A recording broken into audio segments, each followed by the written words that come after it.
Hello friends, जय Hind. This is Shweta. Welcome to my YouTube channel Gyan Kunj with Shweta में आपका स्वागत है। आई होप कि आप लोग बहुत अच्छे होंगे, स्वस्थ होंगे। और अगर आप लोगों ने मेरा चैनल सब्सक्राइब नहीं किया होगा तो please like and subscribe my channel. तो फ्रेंड्स, आज के वीडियो में हम लोग प्रैक्टिस सेट 6 करेंगे बाल विकास से, ठीक है। और इसमें जितने भी क्वेश्चन होंगे 30 क्वेश्चन प्रीवियस ईयर के, और जितने प्याजे वैगोस्की थॉर्नडाइक से जितने भी क्वेश्चन पूछे जाते हैं उससे रिलेटेड क्वेश्चन होंगे, ठीक है।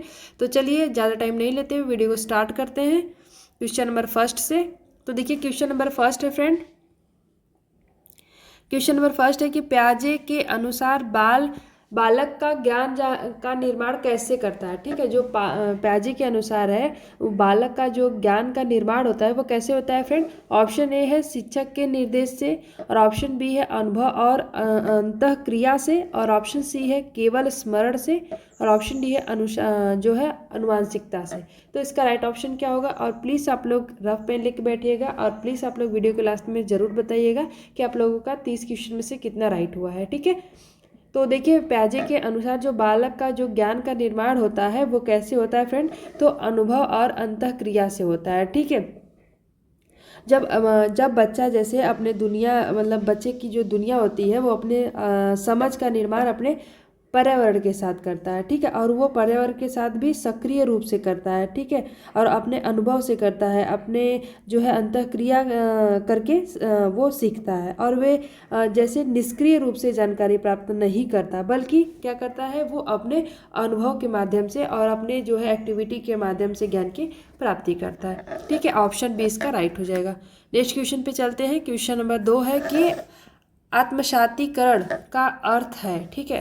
देखिए जो प्याजी के अनुसार ये बात बताई गई है कि आत्मसातीकरण और समायोजन, ये सब चीज़ें, तो इसमें क्या होता है कि देखिए ऑप्शन पहले देख लेते हैं। ऑप्शन फर्स्ट है नई स्कीमा बनाना, और ऑप्शन बी है पुरानी स्कीमा को तोड़ना, और ऑप्शन सी है नई जानकारी को पुरानी स्कीमा में जोड़ना, और ऑप्शन डी है संतुलन स्थापित करना।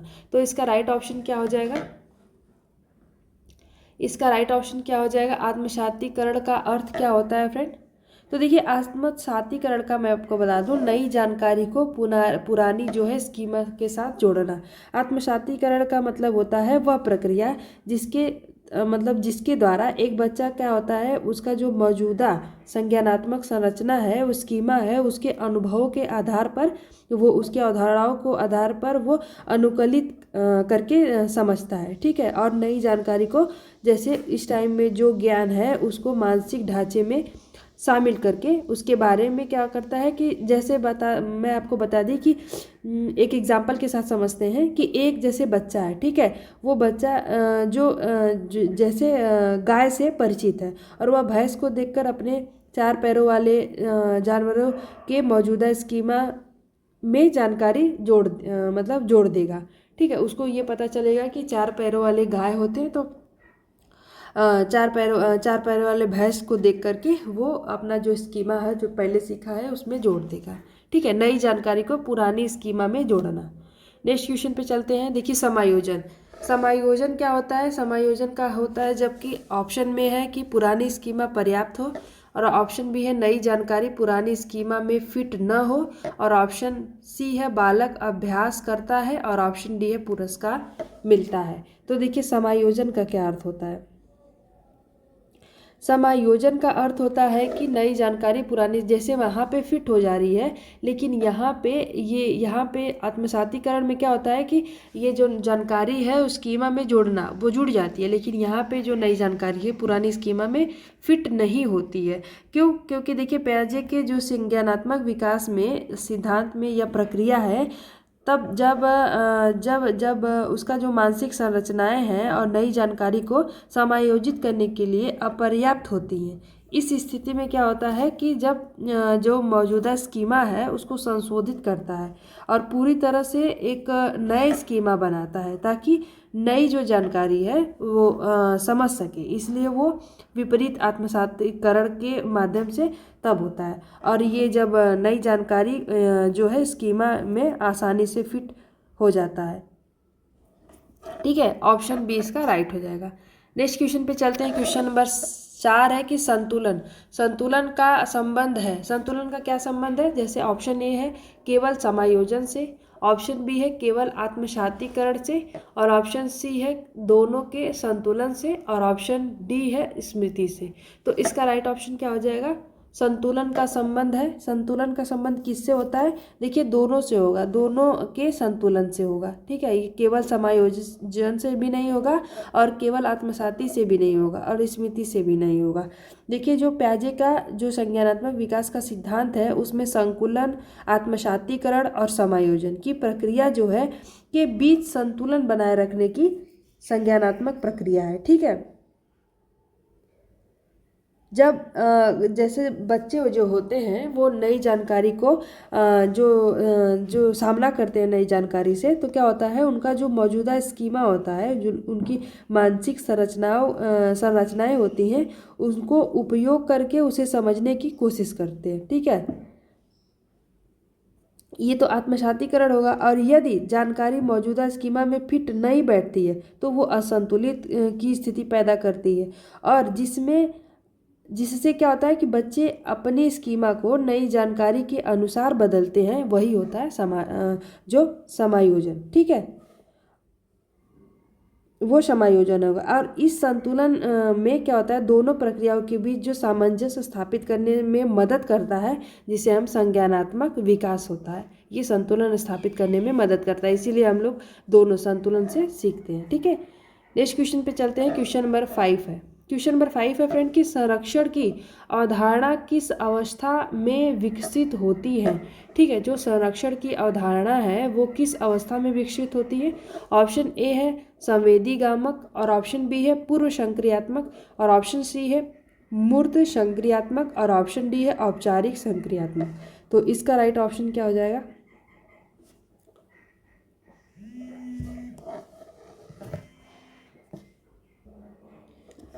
तो देखिए इसका जो राइट ऑप्शन हो जाएगा वो संरक्षण की अवधारणा किस अवस्था में विकसित होती है, तो ये हो जाएगा मूर्त संक्रियात्मक अवस्था में। ठीक है, जो मूर्त संक्रियात्मक अवस्था होता है इसमें जो है संरक्षण की अवधारणा विकसित होती है।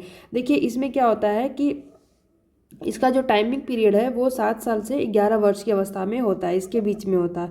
और इस अवस्था में जो बच्चा है वो समझना शुरू करते हैं किसी भी वस्तु की मात्रा, ठीक है, और उसका जो है वो हाइट, उसका द्रव्यमान, ये सब चीज़ें, वो आयतन, ये सब चीज़ें वो आयतन समान मतलब रह सकता है, भले उसका उपयोग जो है रूप या फिर आकार बदल सकता है, ये चीज़ें वो समझता है। ठीक है, और वे मानसिक जो है उसकी जो संक्रिया है वो बेहतर ढंग से समझ पाता है, और मूर्त घटनाओं के बारे में भी वो तार्किक सोचने लगता है, क्षमता करने लगता है। तार्किक मतलब कि किसी भी चीज़ में तर्क लगाना कि नहीं ये ऐसे हो सकता है कि ऐसे नहीं हो सकता, ये सब चीज़ें। ठीक है, नेक्स्ट क्वेश्चन पे चलते हैं। क्वेश्चन नंबर 6 है कि वस्तु अस्थायित्व किस अवस्था में पाया जाता है? ठीक है, जो वस्तु की अस्थायित्व है, ठीक है, वो किस अवस्था में पाया जाता है?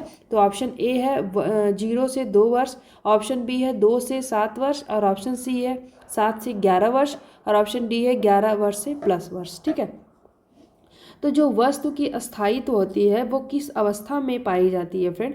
तो वो किस अवस्था में पाई जाती है? जो वस्तु अस्थायित्व होता है तो वो जो 0 से 2 वर्ष की अवस्था होती है, इसमें जो है वस्तु अस्थायित्व की भावना पाई जाती है। ठीक है,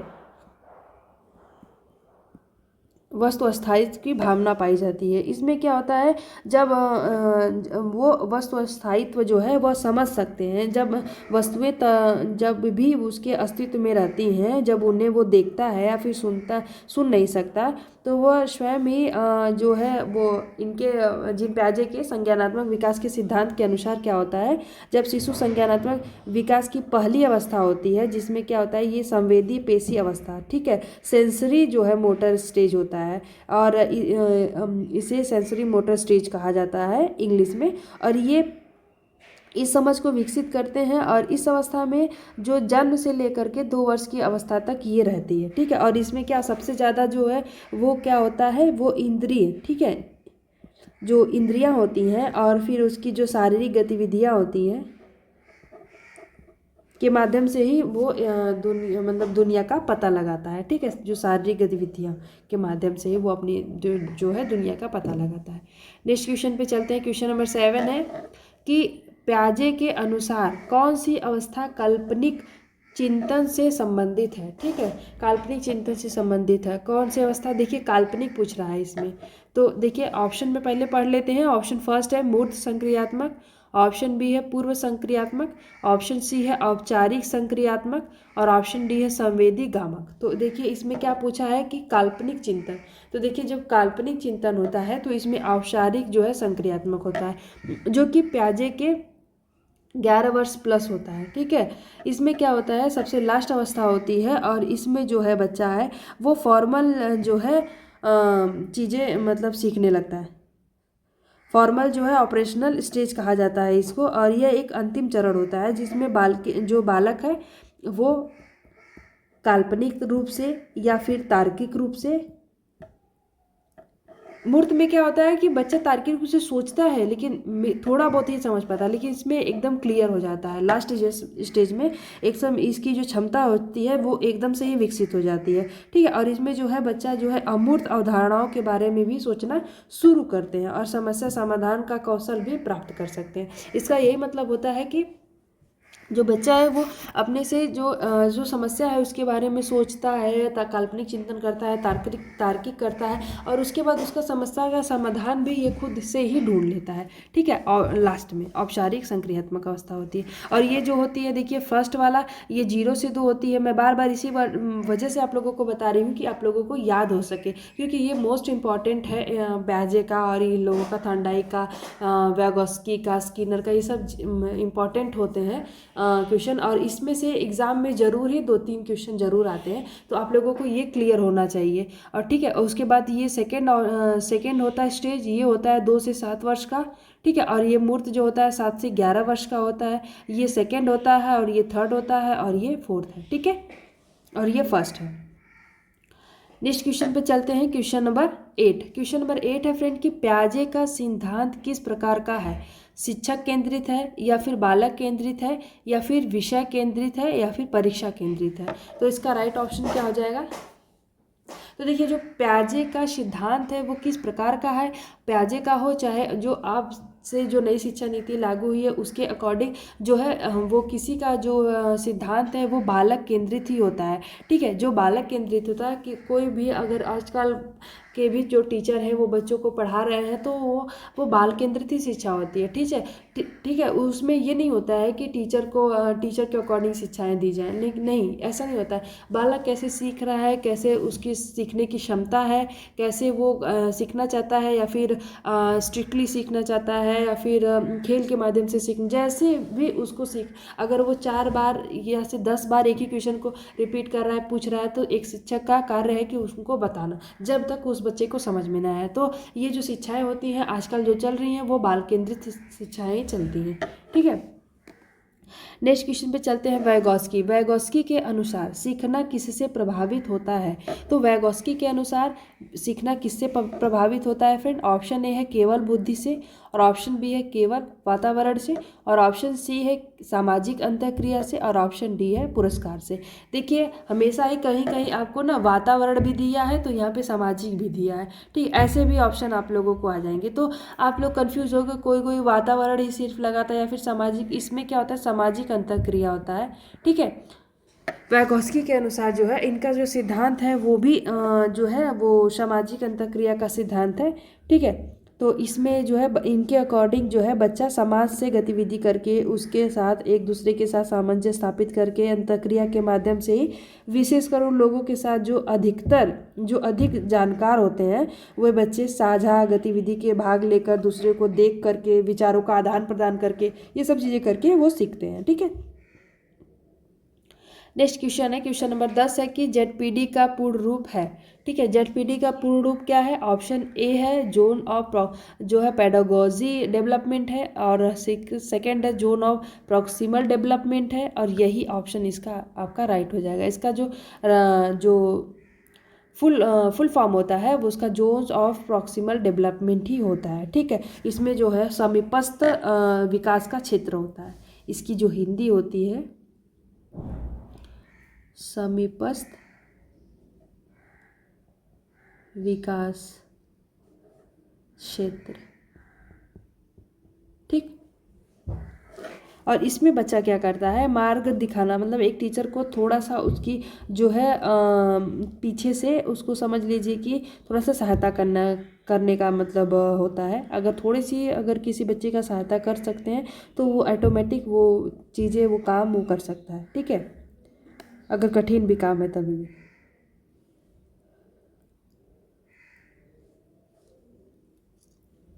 जेडपीडी दर्शाता है, क्या है ऑप्शन में, जेडपीडी दर्शाता है, क्वेश्चन है।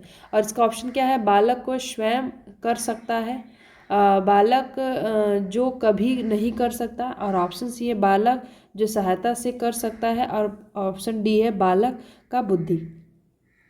तो इसमें देखिए मैं अभी आपको बताइए कि जेडपीडी का अर्थ यही होता है कि कोई भी कठिन भी कार्य है अगर उसको आप थोड़ा सा उसको सहायता कर रहे हैं तो बच्चा स्वयं भी कर सकता है, ठीक है, बालक जो सहायता से कर सकता है। ऑप्शन सी इसका राइट हो जाएगा। नेक्स्ट क्वेश्चन है क्वेश्चन नंबर 12 कि स्कैफोल्डिंग का अर्थ है क्या है, दंड देना या फिर चरणबद्ध सहायता देना, और ऑप्शन सी है परीक्षा लेना, और ऑप्शन डी है पुरस्कार देना। तो इसका राइट ऑप्शन क्या हो जाएगा, इसका राइट ऑप्शन क्या हो जाएगा, स्कैफोल्डिंग का क्या अर्थ होता है। और प्लीज़ अगर आप लोगों को मेरा वीडियो अच्छा लग रहा होगा तो प्लीज़ मेरे चैनल को सब्सक्राइब करिएगा, वीडियोस को लाइक करिएगा, और अपने फ्रेंड सर्कल में ज़रूर सेंड करिएगा, क्योंकि सबके लिए ये इंपॉर्टेंट है। जो लोग भी टीचिंग का एग्ज़ाम देने, जो भी यूपी टेट से और सुपर टेट DT+B जिसका भी ये सब तैयारी कर रहे हैं तो उनके लिए ये मोस्ट इम्पॉर्टेंट है, ठीक है। और ऐसा नहीं है कि कहीं से भी क्वेश्चन है, प्रीवियस ईयर क्वेश्चन है, तो आप लोगों को प्रीवियस ईयर लगाना भी इम्पॉर्टेंट है, क्योंकि किसी भी एग्ज़ाम का अगर आप प्रीवियस ईयर नहीं किए हैं तो फिर आपका कोई तैयारी करने का कोई मतलब नहीं है, क्योंकि आपको इससे पता चलता है कि वो प्रीवियस ईयर में कैसे क्वेश्चन बने हैं, कैसे आ रहे हैं, उस हिसाब से आपकी पढ़ाई होगी, ठीक है। तो इसका राइट ऑप्शन क्या हो जाएगा, स्कैफोल्डिंग का अर्थ क्या होता है।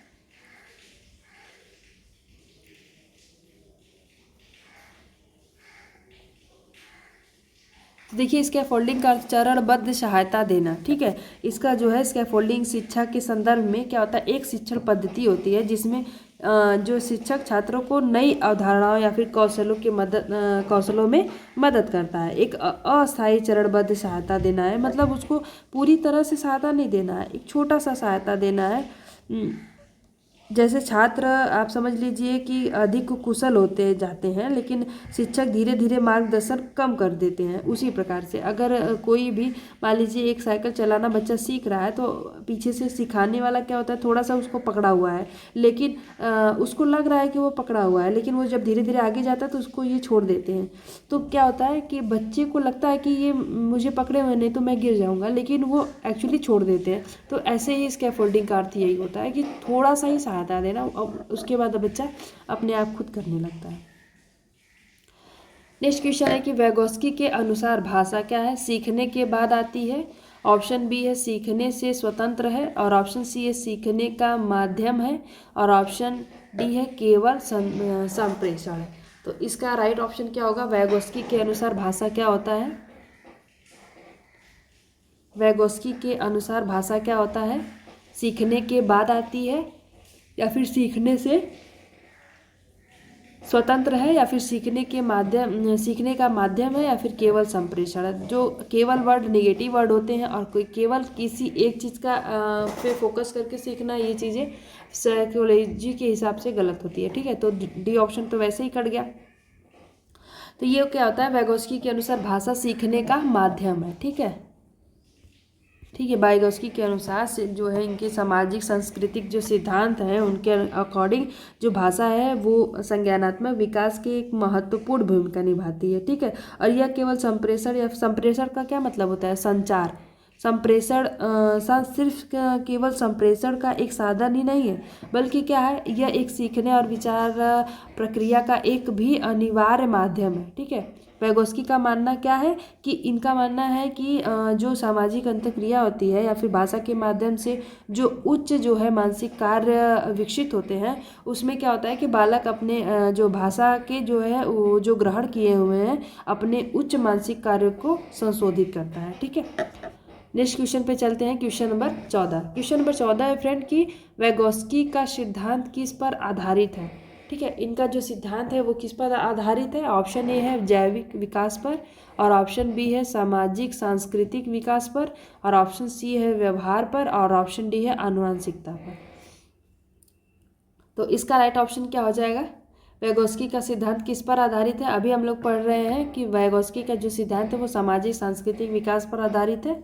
ठीक है, तो ऑप्शन बी इसका राइट हो जाएगा। नेक्स्ट क्वेश्चन है कि समूह में सीखना किस सिद्धांत से संबंधित है? जो समूह में सीखे जाते हैं वो किस सिद्धांत से संबंधित होते हैं? ऑप्शन ए है प्याजे के, और ऑप्शन बी है स्किनर के, और ऑप्शन सी है वैगोस्की के, और ऑप्शन डी है थॉर्नडाइक के। तो देखिए, जो समूह में सीखा जाता है, जो समूह में ये चीज़ें होती हैं, तो वो क्या होता है? वैगोस्की के अनुसार ही ये चीज़ें होती हैं। वैगोस्की का कहना है कि जो बालक होता है वो जो समूह में सीखता है वो ज़्यादा ही सीख सकता है, वो ज़्यादा ही जब बच्चे एक दूसरे के साथ अनुभव करके या फिर सामाजिक जो भाषाई है, सांस्कृतिक अंतःक्रिया के माध्यम से जो सीखते हैं, वो समूह में सीखना एक महत्वपूर्ण पहलू है। ठीक है, उनके अकॉर्डिंग यही है। ऑप्शन सी इसका राइट हो जाएगा। नेक्स्ट क्वेश्चन है क्वेश्चन नंबर 16। क्वेश्चन नंबर 16 है फ्रेंड कि थॉर्नडाइक का अधिगम सिद्धांत कहलाता है। थॉर्नडाइक का जो अधिगम का सिद्धांत है वो क्या कहलाता है? ऑप्शन ए है अंतर्दृष्टि सिद्धांत, ऑप्शन बी है प्रयत्न त्रुटि सिद्धांत, और ऑप्शन सी है संज्ञानात्मक सिद्धांत, ऑप्शन डी है सामाजिक सिद्धांत। तो जो थॉर्नडाइक का अधिगम का सिद्धांत क्या कहलाता है? प्लीज़ आप लोग कमेंट बॉक्स में आंसर बताइएगा। और आप लोग लास्ट में, वीडियो के लास्ट में आप लोग ये भी बताइएगा कि 30 क्वेश्चन में से आप लोगों का कितना राइट हो रहा है। ठीक है, तो देखिए इसका जो राइट ऑप्शन है प्रयत्न एवं त्रुटि का सिद्धांत होता है थॉर्नडाइक का। ठीक है, इन्होंने ही प्रयत्न एवं त्रुटि के सिद्धांत में ही ये बताया है कि जो ये सीखना होता है वो उत्तेजना प्रतिक्रिया के बीच संबंध स्थापित करने के लिए होता है। ठीक है, अंतर्दृष्टि का होता है जो है गेस्टाल्टवाद मनोवैज्ञानिकों ने, जैसे वोल्फगैंग कोहलर द्वारा दिया गया है अंतर्दृष्टि का सिद्धांत। ठीक, नेक्स्ट क्वेश्चन पे चलते हैं। क्वेश्चन नंबर 17 कि प्रभाव का नियम कहलाता है। ऑप्शन ए है अभ्यास से सीखना होता है, और ऑप्शन बी है सुखद परिणाम सीखने को मजबूत करता है, और ऑप्शन सी है दंड आवश्यक है, और ऑप्शन डी है प्रेरणा आवश्यक है। तो इसका राइट ऑप्शन क्या हो जाएगा? इसका राइट ऑप्शन क्या हो जाएगा? जो प्रभाव का नियम होता है, प्रभाव का नियम ये होता है सुखद परिणाम सीखने को मजबूत करता है। ठीक है, और प्रभाव का नियम भी थॉर्नडाइक ने दिया है। उनके अकॉर्डिंग ये 3 मुख्य नियम थे। ठीक है, एक प्रभाव का नियम, एक तत्परता का नियम, एक अभ्यास का नियम। तो ऑप्शन बी इसका राइट हो जाएगा। नेक्स्ट क्वेश्चन है क्वेश्चन नंबर 18 है कि थॉर्नडाइक के प्रयोग का विषय था, क्या था? जिस पे जो थॉर्नडाइक है वो प्रयोग किए थे अपना, किस पे किए थे? तो कुत्ता पर किए थे, बिल्ली पर किए थे, चूहा पर, या फिर बंदर पर? तो थॉर्नडाइक ने किस पर अपना प्रयोग किया था? सिंपल सा क्वेश्चन है, पहले ऐसे ही क्वेश्चन आते थे सिंपल, लेकिन अब थोड़े लेंदी आ रहे हैं। लेकिन मैं आपको प्रीवियस ईयर करवा रही हूँ तो इसीलिए सारा ही इधर तो थोड़े से ठीक क्वेश्चन आपको लग रहे होंगे, लेकिन धीरे धीरे हार्ड भी क्वेश्चन आएंगे। तो हम लोग एक सीरियल वाइज से चल रहे हैं। तो देखिए इसका जो राइट ऑप्शन हो जाएगा बिल्ली हो जाएगा। थॉर्नडाइक का जो प्रयोग है वो बिल्ली पर किए थे। ठीक है, प्रयास एवं त्रुटि का सिद्धांत है, और इसी में प्रभाव के नियम को भी विकसित करने के लिए बिल्लियों पर प्रयोग किया था। ठीक है, और जिन्होंने वो भूखी बिल्लियों को एक जो है पहेली या फिर एक पजल बॉक्स में क्या किए थे, वो अंदर रखा था, और जहाँ से बाहर निकलने का कोई भी या फिर भोजन प्राप्त करने का कोई भी एक विशिष्ट क्रिया थी, जैसे एक कुंडी था और उसको खोलना और लीवर दबाना और दबानी पड़ती थी। और इन प्रयोगों के माध्यम से ही उन्होंने सीखा कि संतोषजनक जो है परिणाम वाली प्रतिक्रियाएं भविष्य में दोहराई जाने वाली अधिक संभावना है। ठीक है, नेक्स्ट क्वेश्चन है क्वेश्चन नंबर 19 है कि अभ्यास का नियम संबंधित है। तो अभ्यास का नियम किससे संबंधित है? ऑप्शन ए है दोहराव से, और ऑप्शन बी है दंड से, और ऑप्शन सी है प्रेरणा से, और ऑप्शन डी है स्मृति से। तो अभ्यास का नियम किससे संबंधित है फ्रेंड?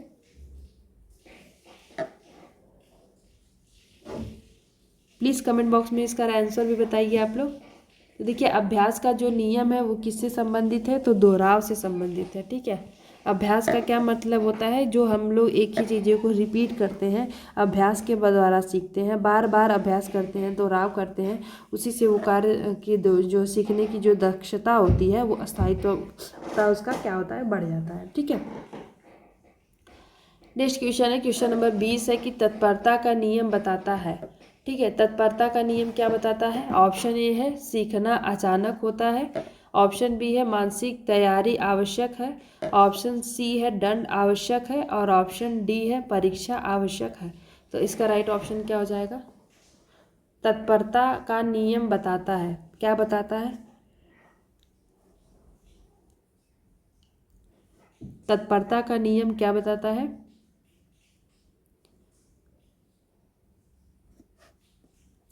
तो देखिए जो तत्परता का नियम बताता है वो मानसिक तैयारी आवश्यक है। ठीक है, जो तत्परता का नियम है वो यही बताता है कि जो थॉर्नडाइक ने ये नियम दिया हुआ है और ये मुख्य नियमों में से एक है। ठीक है, और यह नियम बताता है कि जो है सीखना तभी सबसे अच्छा होता है जब व्यक्ति शारीरिक और मानसिक रूप से तैयार होता है। ठीक है, जब मानसिक रूप से और शारीरिक रूप से जब वो तैयार होता है तो तभी वो सीखना सबसे अच्छा माना जाता है। ठीक है, और यदि कोई भी व्यक्ति क्या होता है कि अगर सीखने के लिए तैयार नहीं है तो उसे प्रभावी ढंग से सिखाना भी कठिन होता है। ठीक है, आप उसको अच्छे से नहीं सिखा सकते, ना ही दंड दे करके, ना ही उसको अचानक सिखाना या फिर कुछ भी परीक्षा लेकर के। जब तक शारीरिक और मानसिक रूप से तैयार नहीं है, तत्पर नहीं है, तब तक आप उसको अच्छे से अस्थायी जो है शिक्षा वो नहीं दे सकते। नेक्स्ट क्वेश्चन है, क्वेश्चन नंबर 21 है कि थॉर्नडाइक का सिद्धांत किस पर आधारित है, संज्ञान पर, व्यवहार पर, सामाजिकता पर, या फिर भावना पर।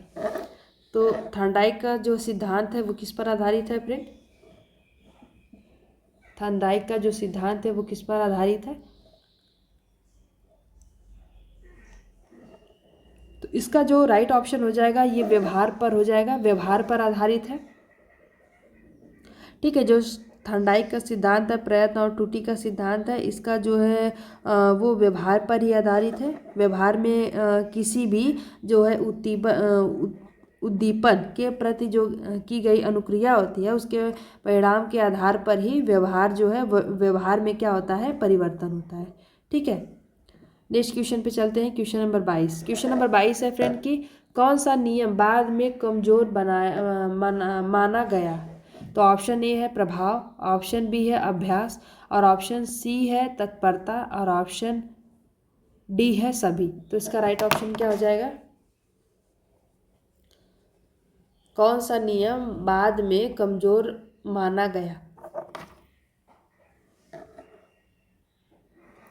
तो बाद में सबसे ज़्यादा कमज़ोर जो माना गया है अभ्यास का माना गया है। थॉर्नडाइक ने बाद में स्वीकार किया कि केवल बार बार अभ्यास करना ही प्रभावी अधिगम के लिए पर्याप्त नहीं है, बल्कि परिणाम का ज्ञान भी, जैसे जो नॉलेज का रिजल्ट भी होता है, उससे भी एक आवश्यक शर्त है। ठीक है, अभ्यास का। नेक्स्ट क्वेश्चन है, क्वेश्चन नंबर 23 है कि स्किनर का सिद्धांत आधारित है। ठीक है, स्किनर का सिद्धांत किस पर आधारित है फ्रेंड। ऑप्शन ए है अंतर्दृष्टि पर, ऑप्शन बी है संज्ञान पर, और ऑप्शन सी है पुनर्बलन पर, और ऑप्शन डी है स्मृति पर। तो इसका राइट ऑप्शन क्या हो जाएगा, स्किनर का जो सिद्धांत है वो किस पर आधारित है। तो देखिए स्किनर का जो सिद्धांत है वो बीएफ स्किनर ने क्रिया प्रसूत अनुबंधन का सिद्धांत दिया था।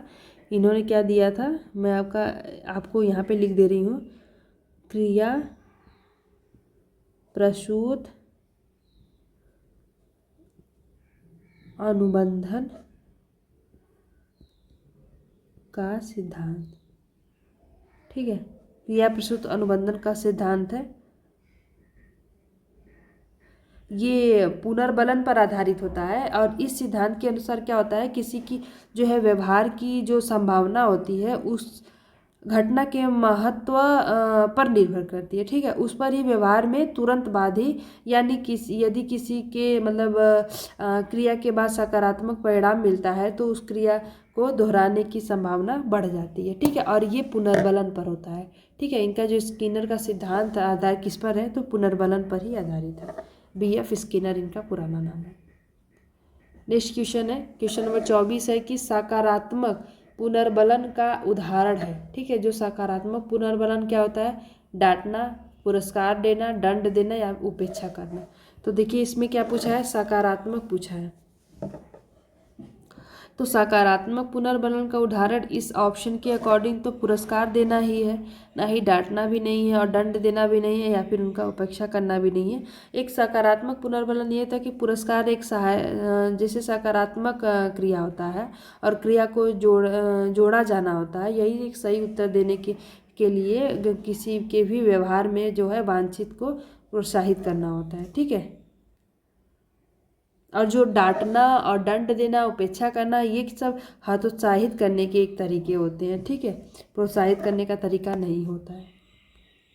नेक्स्ट क्वेश्चन है, क्वेश्चन नंबर 25 है कि नकारात्मक पुनर्बलन का अर्थ है दंड देना, सुखद वस्तु हटाना या फिर कष्टदायक स्थिति हटाना या फिर उपेक्षा। तो देखिए नकारात्मक पुनर्बलन क्या होता है, तो कष्टदायी स्थिति होती है, ये नकारात्मक पुनर्बलन होता है। ठीक है, कष्टदायी स्थिति को हटाना, व्यवहार में दोहराए जाने वाले की जो संभावना को बढ़ाने के लिए एक ये है अप्रिय जो है उत्तेजना को हटाना शामिल है। ठीक है, ऑप्शन सी इसका राइट हो जाएगा। नेक्स्ट क्वेश्चन है कि स्किनर बॉक्स में प्रयोग किया गया है बिल्ली, कुत्ता, कबूतर या फिर चूहा या फिर बंदर। जो स्किनर हैं, बीएफ स्किनर ने किस चीज़ पे अपना प्रयोग किया था, इन्होंने अकॉर्डिंग यही बताना है कि किस चीज़ पर अपना प्रयोग किए थे। तो बीएफ स्किनर ने कबूतर और चूहे पर किए थे। ठीक है, बिल्ली पे थंडाइक किए थे।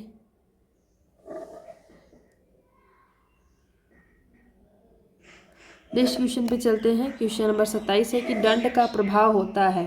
तो दंड का प्रभाव कैसे होता है, अस्थायी अधिगम होता है या फिर तात्कालिक व्यवहार नियंत्रण होता है या फिर प्रेरणा बढ़ाना होता है या फिर रुचि बढ़ाना होता है।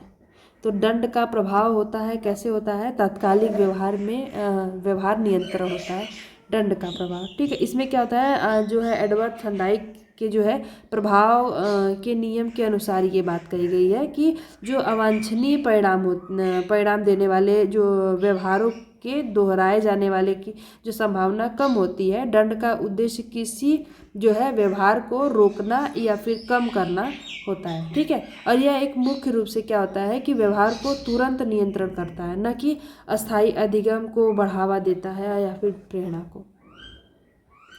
नेक्स्ट क्वेश्चन है, क्वेश्चन नंबर 28 है कि पुनर्बलन अनुसूची का संबंध है दंड से, पुरस्कार की प्रवृत्ति से या फिर स्मृति से या फिर बुद्धि से। तो पुनर्बलन अनुसूची का संबंध है किससे है फ्रेंड, तो ये है पुरस्कार की आवृत्ति से। ठीक है, ऑप्शन बी इसका राइट हो जाएगा। पुनर्बलन की जो है सूची का संबंध किससे है, पुरस्कार की आवृत्ति से।